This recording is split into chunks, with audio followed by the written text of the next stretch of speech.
મિત્રો તો તમને આ વિડીયો પસંદ આવ્યો હોય તો ચેનલને લાઈક શેર અને સબસ્ક્રાઇબ કરવાનું બિલકુલ ભૂલશો નહીં. તમારો એક ક્લિક અમને વાતનો વિડીયો બનાવવા માટે આપે છે. આભાર.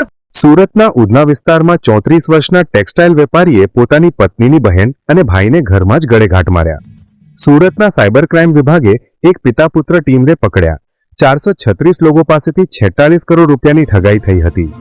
સહકલાકાર સાબની વ્યાપારિક હિસ્સેદારી વિવાદમાં 25 વર્ષના યુવાનને તેના મામાએ પણ માંડ ફટકરીથી માર્યા જઈને ટુકડાઓમાં ફાડવામાં આવ્યો. ઇન્ડિયા સાયબર થ્રેટ રિપોર્ટ 2025 અનુસાર સુરત હવે મેલવેર સંક્રમણોના મામલામાં દેશનું મુખ્ય શહેર બની ગયો છે. દિવાળી પહેલા સુરતના વણિયાઓને 25 કરોડથી વધુ ચૂકવણી મળી ન હોવાનો સંક્રમણ અનેક વ્યાપારીઓ દ્વારા જ પડકાર છે. સુરત પોલીસે એક વર્ચ્યુઅલ હીરા જાલસાજી નામક પ્લાન સામે કાર્યવાહી કરી 2 આરોપીઓને ઝડપી 10 સભ્ય ટીમ તરફ તપાસ જારી છે.